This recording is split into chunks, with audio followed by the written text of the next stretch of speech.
Hi అండి. ఈరోజు బాదం బిస్కెట్ ట్రై చేసినానండి. చాలా బాగా వచ్చింది. చూద్దాం రండి ఎలా చేయాలో. 25 బాదాం ఉన్నాయండి. ఒక 5 ఇలాచి. ఇప్పుడు మిక్సీ పట్టుకుందాం. బాదం పౌడర్ అయింది కదా. ఇప్పుడు హాఫ్ కప్పు షుగర్ వేసుకుందాం. ఇది కూడా మెత్తగా ఫైన్ చేసుకుందామండి. ఈ కప్పుతో 2 కప్పులు గోధుమ పిండి తీసుకున్నానండి. ఒక 3/4 కప్పు చిరోటి రవ్వ అండి.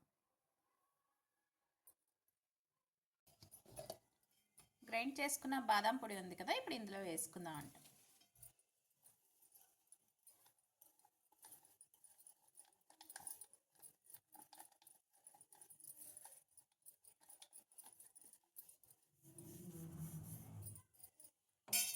ఒకసారి అంతా బాగా మిక్స్ చేసుకుందాం.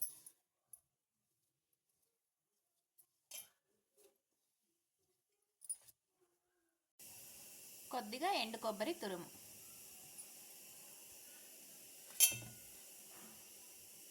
ఎండు కొబ్బరి వేసుకుంటే బిస్కెట్స్లో బాగుంటుందండి టేస్ట్.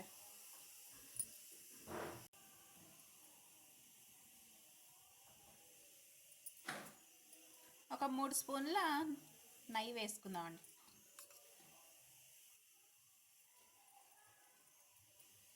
ఇప్పుడు ఒకసారి అంతా బాగా కలుపుకుందాం.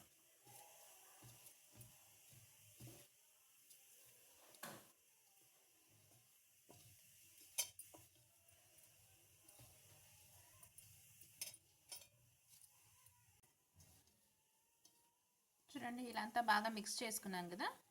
ఇప్పుడు కొద్దిగానే వాటర్ వేసుకుంటూ మిక్స్ చేసుకుందాం. కొద్దిగానే వాటర్ వేసుకుందాం అండి. షుగర్ ఉంది కదా, మళ్ళీ పిండి చాలా మెత్తగా అయిపోతే అంత బాగుండదు. కొద్దిగానే వాటర్ వేసుకుంటూ చూసుకుంటూ కలుపుకుందాం.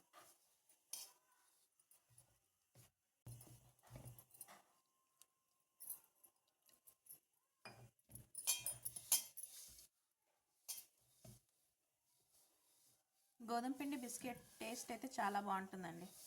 లాస్ట్ టైం కొబ్బరి ఒకటే వేస్ట్ చేసినాను, ఈసారి బాదం కూడా వేస్తున్నాను.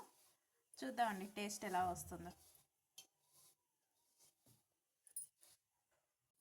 కొద్దిగానే వాటర్ వేసుకుందామండి.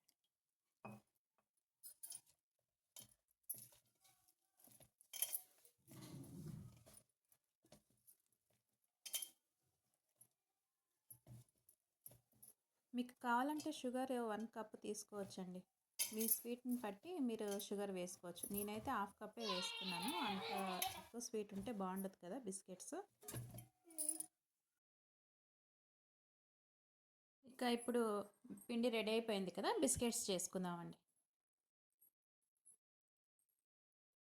ఇప్పుడు పిండి ముద్దను 2 భాగాలుగా తీసుకొని మనం ఇలా రోల్ లాగా చేసుకుందామండి.